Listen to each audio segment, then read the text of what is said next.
안녕하십니까. 12월 4일 금요일 오전 11시를 넘기는 시간입니다. 저는 어제 이 시간에 문재인 대통령과 권력 실세들이 윤석열 총장을 축출하는 이른바 참수작전을 멈춰라. 그것이 파멸을 예방하는 길이다. 우리가 밀린다. 밀리면 문재인 대통령과 정권 실세들은 끝장이다. 그렇게 생각하면 안 된다. 끝장이 아니다. 오히려 밀어붙여서 그를 몰아내 참수작전을 성공하게 되면 그 후 폭풍을 파멸로 직행하리라. 그래서 참수작전을 멈추라는 경고적 충고를 했는데 24시간이 지났는데 표면상 멈출 기세는 꺾이지 않고 오히려 어제 문재인 대통령은 법무부의 윤석열 총장에 대한 징계위가 공정성과 독립성을 절차상 유지하도록 하라라고 하는 지시를 함으로써 징계 기일을 일주일 연기해서 12월 10일 날 징계위 소집이 예정되어 있습니다. 대통령은 이 문제에 있어서 처음으로 입을 뗐는데 징계위의 정당성과 공정성을 확보해서 진행하라. 그러니까 그렇게 보이도록 해서 자르라는 것이죠. 이미 다 각본은 짜여 있고 대통령의 뜻은 확고하며 무엇보다도 추미애 장관의 그 의지가 대통령의 뜻을 받들어서 아주 확고합니다. 공정성과 중립성을 지키라. 그런데 그것이 지금 시작부터 공정성과 중립성, 독립성이 지켜지지 않고 있습니다. 첫째로 검사징계위원회, 법무부에 설치되는 검사징계위원회는 상설기구이기 때문에 그 위원이 누군지가 공개돼야 합니다. 지금 결론이 있다고 한다면 그걸 보충을 해서 12월 10일 날 징계위원회는 위원이 누구누가 참석한다. 그래서 법무차관이 반기를 두고 사퇴한 자리에 이용구 변호사를 임명을 했는데 이용구 변호사가 차관이 되어서 징계위를 실질적으로 이끄는 것, 이것은 대통령이 말한 중립성과 공정성, 독립성을 아주 현저히 저해해야 하는 것입니다.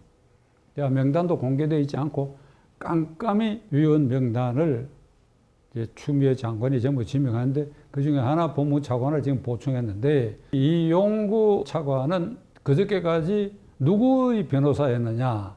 월성 1호기 이 운행 중단을 직접 명령한 백운규 전 산업자원부 장관의 변호인이었었어요.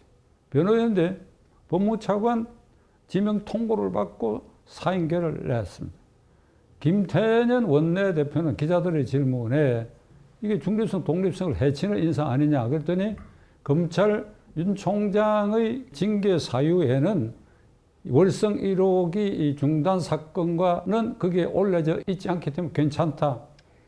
이 국민들이 이렇게 그냥 대놓고 정권 실세들이 내뱉는 이 말에 국민들이 현혹되면 안 됩니다. 시청자 여러분들은 현혹되시지 않겠지만은 그러니까 그 징계 사유에 다룰 그 사항에 월성 1호기 경제성이 없어서 중단을 했고 그 수사를 명한 것이 공정성을 해쳤다 하는 그 항목은 안 들어가 있죠.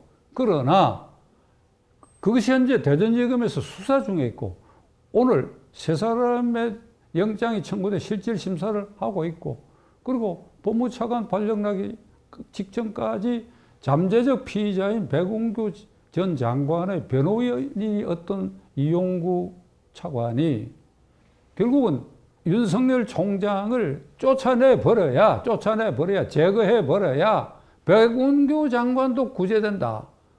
월성 1호기 관련 수사도 뭉그러져 버릴 수가 있다. 그 윤석열을 쫓아내야 된다 하는 심리가 누구누구도 보이고 그럴 위험성이 있다고 한다면 그거 어떻게 징계위원이 될 수 있나요? 이건 두고 볼 일인데 검사징계위원회도 당사자가 위원 중에 공정성을 해칠 요소가 있다고 한다면 기피 신청할 수 있으니까 이걸 어떻게 다룬지 지켜봐야 되겠는데 이거 시작부터 깜깜이 그리고 법무장관이 일방적으로 임명하는 사람 그리고 1차로 법무차관 위원이 될 사람이 이런 사람을 지명해서 징계위가 개최된다고 한다면 대통령이 말하는 중립성, 독립성, 공정성 빚 좋은 개살구가 되고 말지요.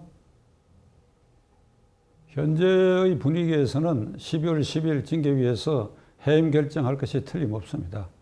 이미 행정부분의 직무정지, 배제, 가처분 신청해서 법원 결정문이 나와 있습니다. 검찰총장은 2년 임기가 보장되어 있고 특단의 사유가 있지 않은 한 직무배제는 불법이고, 그리고 총장이 장관의 지시명령에 맹종한다 그러면 헌법과 검찰청법이 보장하는 검찰의 중립성, 독립성이 어떻게 유지되겠냐.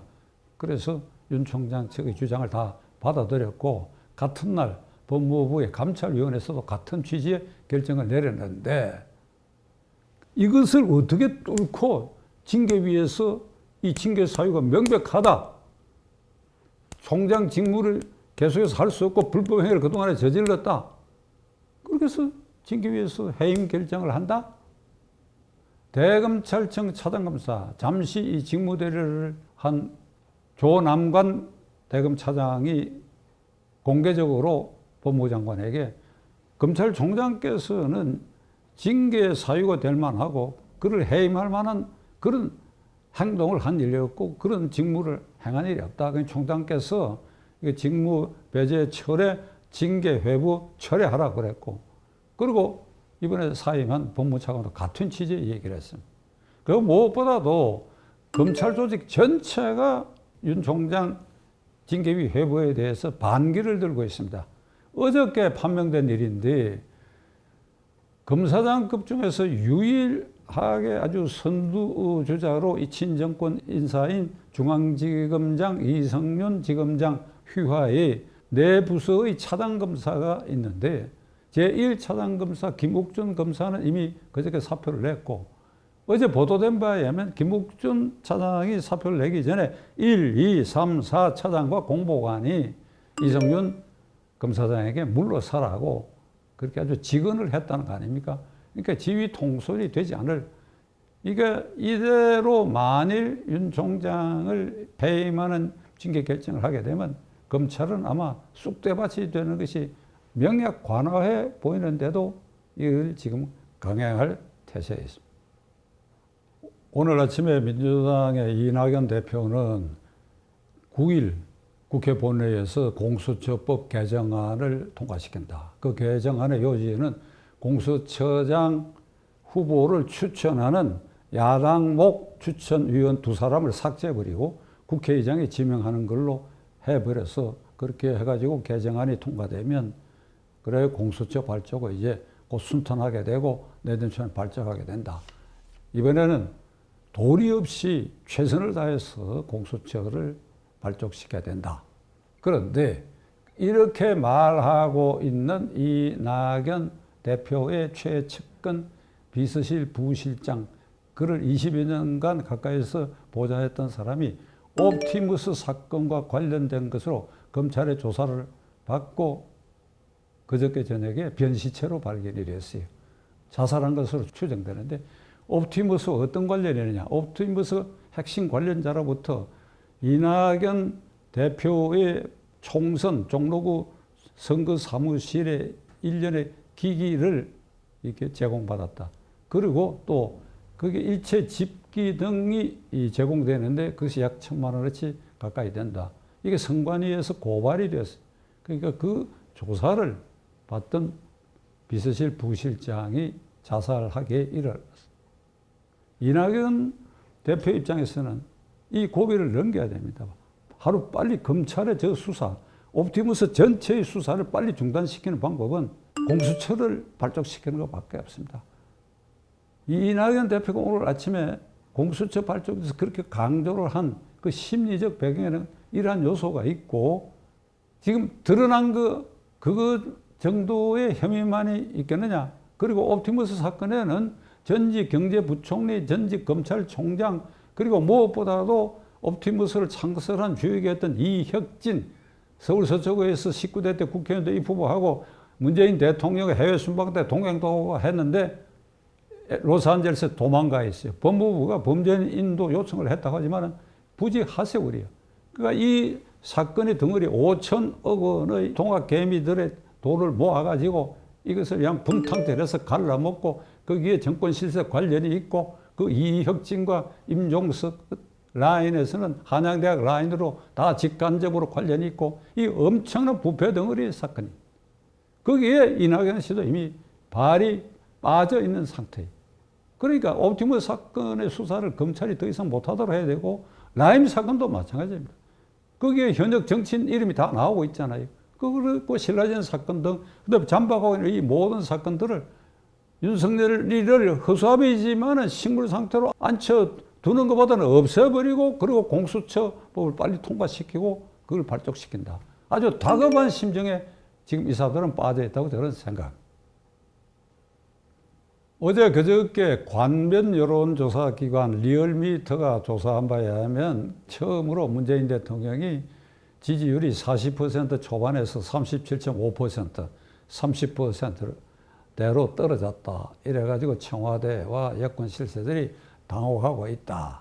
그리고 오늘 발표된 또 하나의 관변 여론조사기관 이게 갤럽에도 39%로 갤럽 여론조사상 처음으로 문재인 대통령 취임 이후에 30%가 처음이다. 그래서 39%, 37.5% 이렇게 나왔다. 저는 이 수치를 믿질 않습니다. 추세는 그럴듯하게 보이는데 수치는 저는 믿질 않습니다. 이 두 기관은 오래전서부터 왜 우리 전 언론기관이 이 두 개 민간 여론조사기관에서 조사한 것만 계속 보도하느냐 이 말입니다. 공정이라는 여론조사 기계가 분기별로 조사하는 데는 한 번도 40% 이상 문재인 대통령이 지지율을 올린 일이 없어요. 이미 일주일 전에 발표된 공정 여론조사에도 이미 30% 초반 내려앉아 있습니다. 이게 말이 짜맞추기 하는 식으로 39%, 37.5%. 자, 어떻든 관변 여론조사 기관에서마저도 이 지경으로 나와 있는데 민주당 실세들은 이런 얘기를 하고 있어요. 이 여론조사가 지금 낮게 나온 것은 검찰개혁이 이루어지지 않고 공수처 출범이 미적거리기 때문에 이게 전통적 지지자들이 등을 돌렸기 때문에 그렇다. 여러분, 이런 해괴한 변명 주장을 우리는 어떻게 받아들여야 됩니까?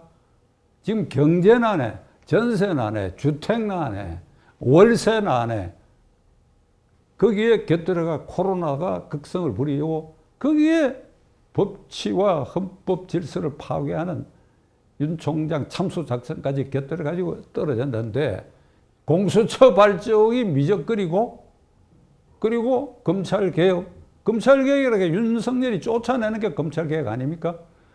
정권을 향한 수사, 문재인 대통령을 향한 수사, 그리고 이 일련의 정권 시세 관련된 엄청난 부패 사건, 이것을 덮기 위해서, 그래서 그 안전판을 만들어서 공수처인데, 그 공수처가 미적거려서 여론이 나빠졌다. 그 말 한 사람, 제가요, 이름 안 바뀌겠습니다. 여러분 기억해 두십시오. 언젠가는 하늘의 준엄한 벌을 받아야 할 것입니다. 국민을 속이기로 하더라도 적당히 속여야지 이렇게 통째로 속여 먹으려고 하고 있습니다. 자, 이제 결론을 내리려고 합니다. 첫째로 이제 윤석열 총장은 참수작전에 아주 희생될 가능성이 아주 높아졌고 곁들여 공수처를 이제 발족시키는 것이 시간 문제가 됐는데 제1야당이 한가합니다. 여기에 대해서 아무 말이 없어요. 윤석열 총장 징계 파동에 대해서도 윤석열 개인을 옹호하면 안 되지요. 그러나 그가 지향했던 것이 뭐냐, 헌법 가치를 지키고 일련의 법치주의를 지키기 위해서 그가 저항해온 그건 우리가 지켜줘야지요. 그가 중앙지검장 2년 하면서 적폐수사에 무리한 부분이 있는 거 그건 지금 따질 때가 아닙니다. 저는 그 문제에 대해서 윤 총장에게 개인적으로 할 말이 있지만 삼가는 이유가 지금 목전에 작년 검찰총장이 된 이후에 그가 하고 있는 이 일은 우리가 옹호해줘야 할 일이다, 이게. 그런데 이 제1야당은 이거 뭔지 불구경하듯이 부담을 느껴요. 더더구나 대통령 후보 지지율에서 아주 앞서가기 시작하니까 그 김종인 비대위원장은 뭐라고 얘기하는 거니까 아, 그 사람은 저쪽 사람이다. 그 저쪽 사람들 가운데서 그에게 불만이 있으니까 그래서 그 불만을 가진 사람들이 그쪽 사람들 지지자 중에서 윤석열이를 지지해서 그 대통령 후보 지지율이 높아진 것이다. 그쪽 사람, 이쪽 사람, 그쪽 사람으로 구분해요. 이게 도대체 제1야당 대표가 헌법의 가치, 법치주의, 사회정의 이렇게 개념이 들어가 있지 않다 이 말이에요. 그 다음에 주호영 원내대표는 무슨 얘기를 지금 하고 있는 거 하니까 윤석열 총장은 정치에 절대 앞으로 관여하지 않고 불참하겠다는 선언을 하라고. 주호영 씨, 당신 정신이 있어요 지금? 지금 이 시기에 그 말을 할 때야? 윤석열이가 언제 자기 입으로 나 대통령 나가겠다고 한 일이 어디 있습니까? 지난번 국감장에서 김도읍 의원의 질문에 대해서 검찰총장 그만두고 나서 어떻게 할 것이냐? 그럼 그때 가서 생각해 볼 일이고 내가 국가와 국민으로부터 입은 은혜가 있으니까 그거 갚을 길을 생각하겠다. 그럼 그렇게 얘기를 해야지. 나는 절대로 대통령 안 나가겠습니다. 그렇게 대답하라 이 말이야? 시청자 여러분, 이 제1야당은 이미 정신적으로 이 문재인 정권과 실세들하고 야합한 것 같지 않습니까? 이게 공수처법 그냥 내줄 생각인 것 같아요. 지금 아무 말이 없지 않습니까? 9일날 통과시키겠다고 하는데 법사위 소위가 있고 법사위 회의가 있고 그다음에 본회의 요 세 개 과정에 아무런 대응책이 없어요. 제가 어제 예언한 대로 아마 이렇게 될 것 같아요. 그 고비고비마다 그냥 반대 토론하고 반대다 그러고 퇴장하고 그렇게 해서 국회에서 통과되면 로텐다 홀에서 한 두세 차례 독재 반대, 개혁 반대, 공수처 반대 이러고 말 것 같아요. 이래서 되겠습니까, 여러분? 그리고 작년 3월에 패스트트랙에 올린 이래 지금 1년 9개월이 지나갔는데 이 공수처법 자체가 위헌이다, 위헌. 위헌에 근거한 공수처는 유령기관이다, 이거예요. 그런데 김종인, 주호영, 그리고 이 야당의 지도자들 입에서 위헌이다. 위헌인 법률을 어떻게 시행을 하느냐. 이걸 국민들에게 홍보하고 국민들이 이 문제에 있어서 분노를 격발시켜서 그걸 조직화할 생각은 아예 안 하고 그 위헌이라는 건 뭐 헌법재판소에 위헌 제소 신청을 해놨다. 헌법재판소에서 그걸 다룰 것 같아요. 그러니까 이렇게 한가하다. 낮에는 야당하고 밤에는 여당한다는 말이 있습니다. 정신적, 심정적으로 현재의 제1야당 국민의힘 당의 지도부 김종인, 주호영 그대들은 심정적으로 이 정권과 이미 문제에 있어서 타협적 자세를 취하고 있는 거 아닌가. 벼락 맞을 일이야. 벼락 맞을 일이야. 어제도 말씀드렸지만 결국 헌법 제1기관인 국민인 우리밖에 없습니다. 우리가 들고 일어날 수밖에 없습니다. 날씨도 추워졌고 광화문 광장은 정권에 의해서 완전히 장악됐고 국민의힘 당은 맥 빠진 소리를 하고 있고 이미 정신적으로 야합한 것 같고 그럼 이 나라 장래가 어찌 되느냐 이 말이에요. 국민이 떨쳐 일어나야 됩니다. 어떤 형태로든지 떨쳐 일어나야 합니다.